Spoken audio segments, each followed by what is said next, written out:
Down a little country lane in North Cornwall, I've come across this little graveyard, a little cemetery, just outside the village of Amble. Now, I haven't been here before, haven't been to the graveyard before, but it's quite typical of the little cemeteries that you can find in this area. Let's have a look and see what's in the cemetery.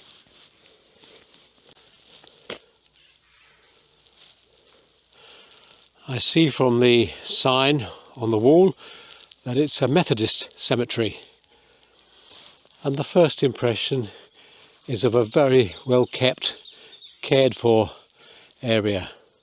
Grass is neatly mown, the stones are all upright. Let's have a look at some of the memorials as I walk through. Now there's several here to members of the Warne family. This one's Sidney Warne, the youngest son of William Warne and Ellen Warne. Next to that we have Ellen Warne. She died aged 51 in 1900. And there we have William Warne, the beloved husband of Ellen Warne. He died in 1906, aged 54.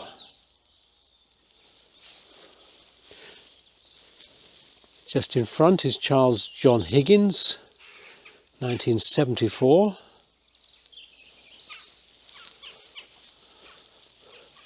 Leonora May Kent, 1973. And then we have some more of the Warne family, clearly devout Methodists in this area. Mary Warne, the wife of the late Thomas Warne, who died at Highway St Kew, very close to here, 1907. And then there's Thomas Warne, the husband of Mary Warne, so this is the two stones go together. Died at Dannon Chapel, 1900. In front of that we have a newer grave. Looks as though they're reusing some of the spaces. 1968 for Sidney Carthew. Elizabeth Ann Kent, who died here at Chapel Amble in 1964. And then 1957 for Francis Kent, brackets Jack. Over the back we have the older style stone again. Ellen, dearly beloved wife of the late Thomas Cole. And then next to that we have Thomas Cole himself,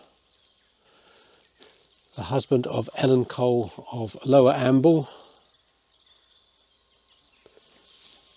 And in front,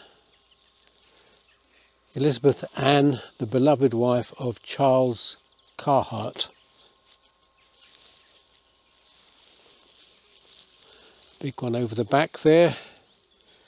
It is just so peaceful here and just so well kept. William, the husband of Muriel Kent, a little different in design on this one. Samuel Piper died at Wadebridge, which is the town just 4 miles from here, 1935.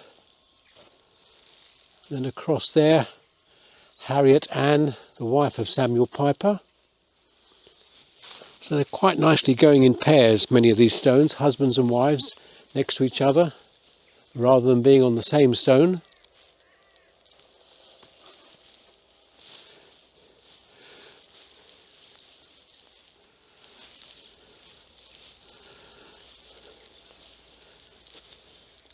Thomas Cleave, 69 years, 1920s I think.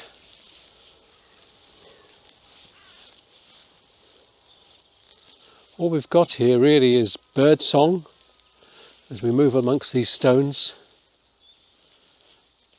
Now over the back is the distinctive style that we saw at the beginning with the Warren family. George Wills, 1913, and then nearby his wife, Bessie Wills. And then again they seem to have reused the plot in front.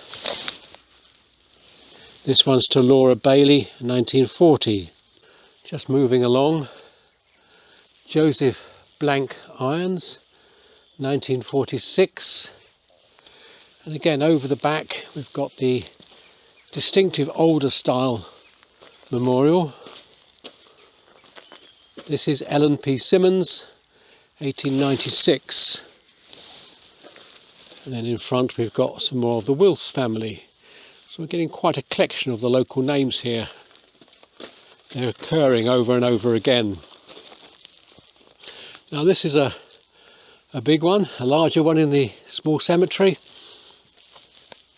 Excuse the shadows, we've got a very low sun here today. Charles Menhinnick of Lower Amble, which is the next village to this one. Move along this wonderful wall, stone wall. The colours and the patterns are just amazing. We come down to this one. This is Menhinnick again. And again along this one on the back wall, John Charles Menhinnick of Penrose St Tudy. Now I don't know where that is, but there are a lot of little villages tucked away here in North Cornwall. I imagine that's not so far away.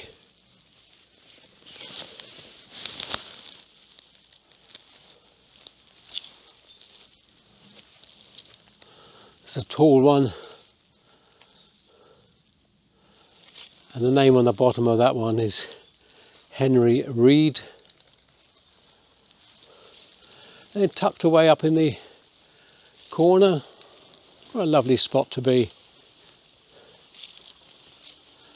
There's Alfred Gross, and I can't quite see the name on that. Let me just turn around and show you the graveyard if I can avoid the sun. So we're not talking about a very large cemetery here. I'll move across to the other side. So moving across to the other side and working my way back down this little cemetery. Clearly a international flavour here. Doris Matulewicz and Wladek Matulewicz.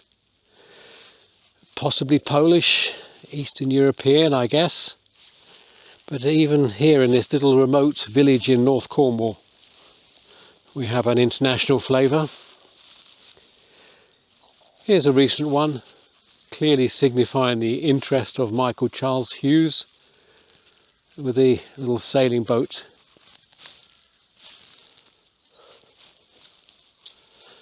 Now I'll just work across here to a few graves on this side.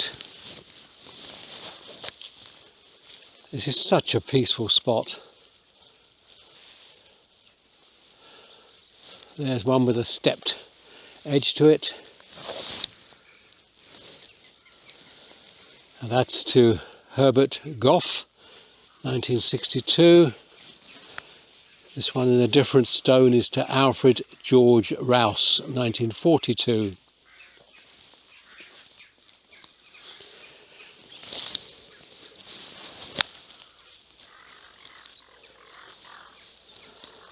One picked out with the pink roses, John Henry Hill, 2016, so the latest one we have noted in the graveyard.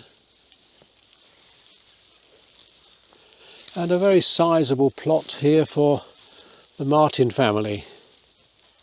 Florence May Mabley and Ernest Martin, the beloved husband of Annie. In fact, we've got two surnames in this plot. And over the back there we've got Beatrice Maud Martin. And against the hedge is Ada Martin. Ernest Samuel.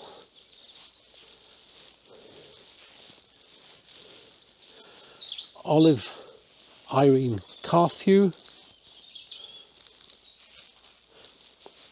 I hope the bird song is coming through on the camera. It's just a wonderful spot. James B. Brown.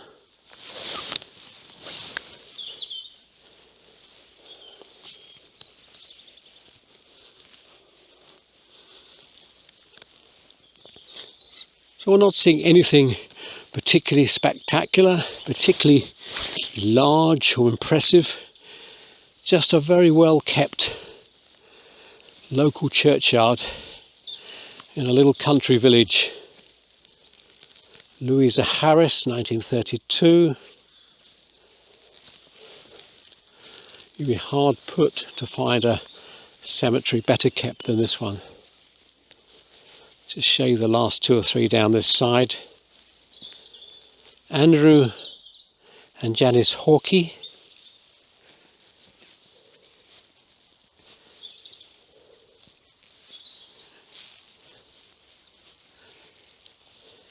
Over the back, an older style memorial. Annie Louisa, the wife of John something Hart.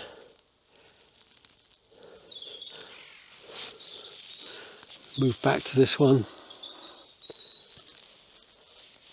Harriet Buscombe, 1894.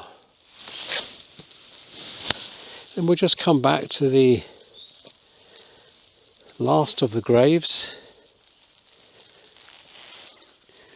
This one right on the path is Lieutenant Commander John E. Doolan, MBE, Millie. Is that military? And Gertrude M. Doolan, 2008. And then just a small area for the memorial stones for those that chose cremation. Therefore their ashes are here, or maybe just a stone without the ashes.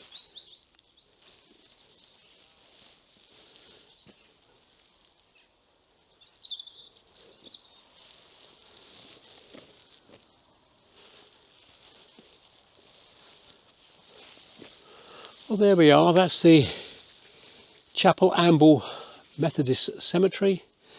An absolute delight as you walk through the pretty lanes of North Cornwall. You can just come across little graveyards like this, beautifully kept. Just the history of the local people. Well, I hope you enjoyed this rather special place. Till the next time.